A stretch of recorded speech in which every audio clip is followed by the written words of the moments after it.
Hello YouTube, this is Morgan Airspeed Prime here with my next Boruto anime review. This is going to be for episode 250. This was actually a really good episode from like a character kind of point of view.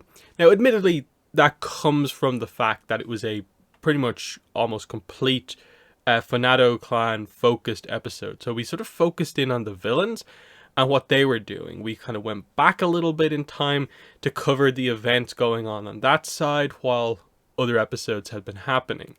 And it worked, but it also worked because we hadn't been getting much screen time with these characters up to now, in that this was quite a heavy Ikada episode, but he hadn't really been in the show for the last while, apart from like they cut to a shot of him by Seiren's bedside.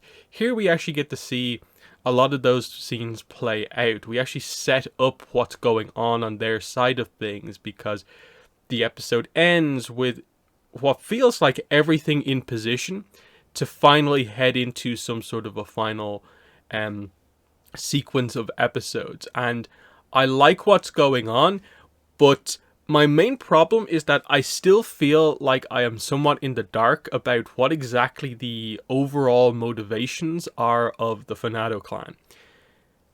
And maybe this is a case where I need to go back and rewatch some of the earlier episodes, but I'm really unclear as to what the overall motivations are for the Fanato clan actually fighting the Mist. I get it, they are pirates, and there was the stuff from the earlier episodes about they really opposed the whole machines that the Mist had to calm the seas. And they're all about, the raging ocean and stuff like that. They have the connection to that, so they see that as going against what the people from the Land of Water should be about. But that hasn't been brought up in like 20 episodes or something like that. So is that what this is about? Because otherwise, this episode seems to focus more heavily in on the idea that Arami seems to have this vendetta against the Mist because they killed his wife. They killed Ikada's mother in front of him. And he is definitely motivated completely by that and by rage and a want for revenge, which has been the theme they very heavily brought into play over the last couple of episodes. And that is different than Isari, who's the older brother of Ikada, who has been the leader of the clan before they freed Arami. Sorry. I keep getting the names a little confused here. But anyway, Arami. Before they freed him, he was leading them, and it's seemingly to good effect, ultimately. And I liked what they did here, because this is one thing I have latched onto, is definitely the idea that Arami seems to be leading them to ruin. That he's blaming his son for kind of what's happened, but it seems like it's more of like the overall direction from Arami that's kind of causing the problems here, and that at the end of the day, at this point, it seems like Isari actually cares more about the overall survival of the clan than Arami does. He just wants revenge against what happened. So that links into why Arami is so invested in wanting Ikada to actually get involved in things, join the fight, and show his true power. Mainly because I suppose he's maybe latched onto what was ultimately just like a mother caring for her child and, treating her child as special, as this almost like prophecy of like Ikada is the chosen one of the clan who will like win everything for us. And he's really latched onto those sort of last words. And that's why he wants Ikada to be the one to sort of turn the fight in their favor. And likely, I'm guessing, he'll be positioned as being capable of doing that. But the turn for Ikada over the course of this episode is very, very interesting, because obviously it is very much the opposite of how he was characterized upon his like introduction couple of episodes, as his dream is to be a shipbuilder and to sort of build his own ship that is capable of like traveling all across the sea. And now he is finally sort of basically almost guilt-tripped by almost everyone around him into joining the fight. And this is where this episode, I think, really worked, is that you you humanized very much the villains of this arc by just showing more of their way of life, highlighting that, like, hey, they have a doctor that's looking after Seiren. The guards are actually loyal as well.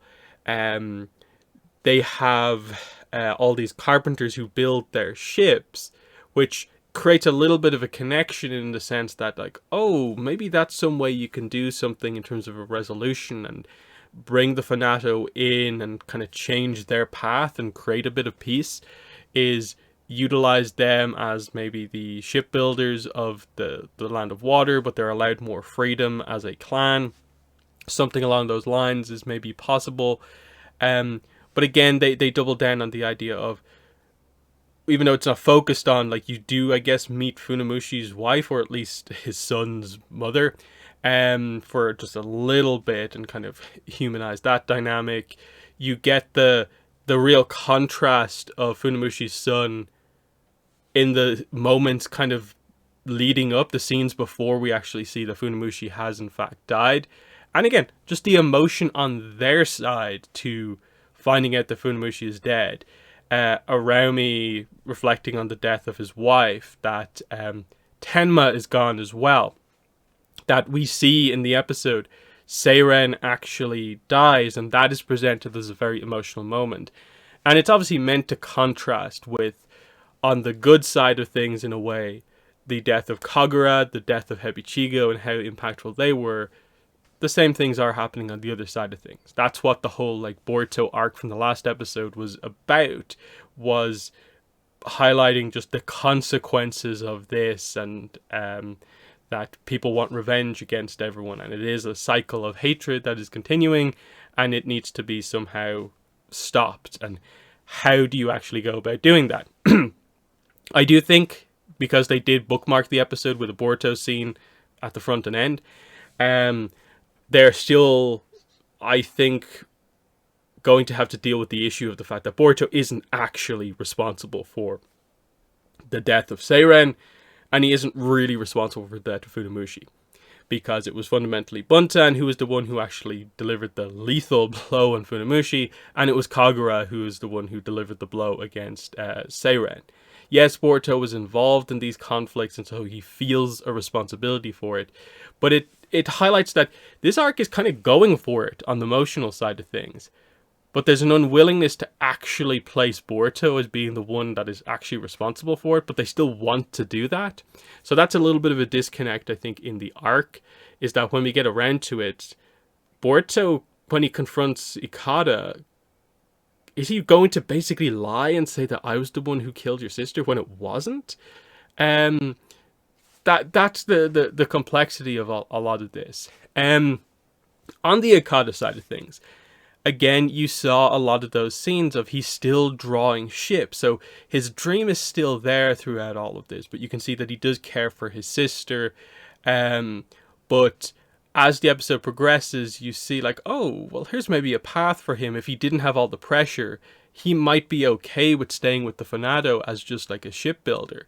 But he is pressured by his father, his brother to a certain degree as well, with the idea that there's an expectation on Ikada as being one of the members of the main family to join the fight, and he is kind of thought of by most people as being, quote-unquote, the chosen one of the clan, that he should come into his powers and be the savior of the clan. And he doesn't want to do that. He doesn't want to fight. He says that directly earlier on in the episode. But he's eventually kind of forced into this position by, obviously, a combination of everything his father says to him, everything his brother says to him, the grieving kind of, I guess, wife of one of the Fanato soldiers who died also wants him to join the fight. And then Seiren, as she's dying, also is kind of like putting her hopes into Ikada, which, combined with the fact that, like, Isari very much guilt trips Ikada for, like, well, the reason Seiren's in that position is effectively because of you, because she made all these decisions to go there. So you can see it's this thing of, like, even though Isari is meant to be the reasonable one of the two, and you can see maybe he might be able to actually lead the clan into something better in terms of like peace, the treaty that they're talking about. Um, he still is very much part of the more like sort of like toxic mentality that the Fanado seem to have about things by wanting to force this kid into fighting when he doesn't want to. Um, so it's an interesting one to kind of go down the arc of here is the dark turn for Ikada. He jumps into the ocean and seemingly embraces his powers and now has the gills and stuff like that. The was it sea dragon, water dragon? I forget. They said it a bunch of episodes ago, but those sort of watery dragon powers that the clan seems to have, he seems to have control over them now, and we'll see what exactly they're about. The other thing we do get on Ikada's side of things is that he is aware that Boruto is the one involved in a lot of this. I suppose right now it's mainly the connection of like, okay, well, Boruto was involved in whatever happened to Funamushi, but Funamushi was doing what he was doing because of what happened to Seiren, so Boruto was technically involved in everything. I suppose he's thinking that, but maybe doesn't know the full story. So that is going to be interesting in terms of how Ikada, reacts around Boruto, because I think if Ikada tries to basically guilt trip Boruto, it will close to break Boruto, and that's what I'm interested to see going forward. Is how do we get past that? Because obviously Boruto is going to be able to see that Ikada is not the same person he was as when Boruto first met him, so he'll be able to, I suppose, try and address the whole idea of your dreams, becoming a shipbuilder. This is not you. We have to end what happened here, the cycle, and what's happening. But there's some complex stuff going on, and I hope it is treated well when it comes to doing the resolutions to a lot of these arcs, because stuff like this highlights that it is quite good when they put the time and effort in. But then you have stuff like, say, surprisingly in a way, like the aftermath episodes of the death of Kagura and the aftermath episodes of the death of Hebichigo were actually surprisingly not as well done as this episode probably was, which is really weird to think that it actually is the sympathy for the villain deaths that's almost more meaningful than the hero deaths. But it all depends on when we get to the ending, and I guess they have Bunten maybe take on Kagura's arc going forward.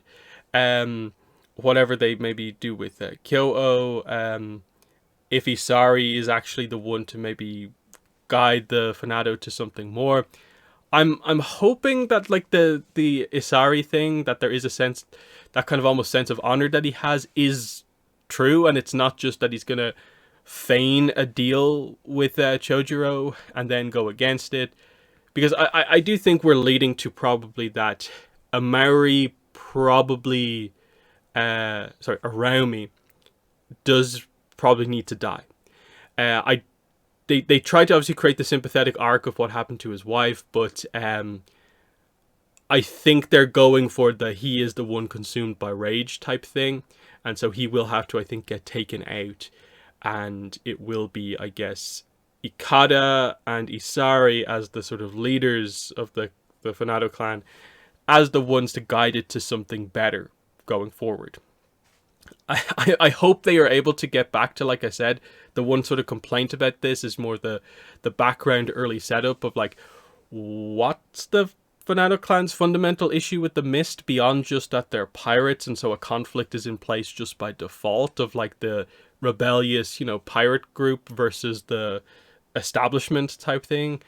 Is it the wave kind of cancelling machines they have out at sea, or is there something more to it? They need to come back to that when they're, I suppose, doing the negotiation, in that I'm assuming Isari will be negotiating for a peace, so it will be a sense of we'll stop fighting, and it's not a surrender, but it's we'll get something out of this as well. But I think fights are going to happen, and I'm interested to see what way they go with it, because I'm guessing they're doing Boruto versus Ikada. Um, but beyond that, it kind of feels like, wait, who's fighting Amari? Do they get Shojiro in to do that? Um, it almost feels like they're maybe setting up Isari is maybe the one to fight his father. And again, I assume the fights will all be in the same general vicinity, and there might be a few people to have to team up against Amari. But there's a lot of characters involved in that. Does Bunton get to fight anyone? Kyo-Oh, Mitsuki, Kawaki, Sarada, how many fights are we actually having? Because if you had asked me, say, like 5, 6, 7 episodes ago, it feels like, oh yeah, we've got enough of the main leaders that, like, yeah, we can pair off a bunch of characters and have the big fights happen. But now, with the way the plot seems to be going, we're down to sort of just, like, one main villain, and just the others will, I guess, just fight the Fanato that are loyal to him. But we'll see. We'll see how it goes. Definitely, I think we're in the final stages of the arc. Next episode, I think will have to be pretty key in terms of what's happening. But yeah, overall, enjoyable episode. The writing actually felt quite good in this one. And I think they were able to benefit by focusing on a lot of characters who haven't had a lot of screen time. So I hope that as we go into the exploring of these arcs, the resolutions, that they, live up to the solid setup that they've had so far. So in the comments, let me know what your thoughts are on this episode. Other than that, that has been the video. Thanks for watching, and bye.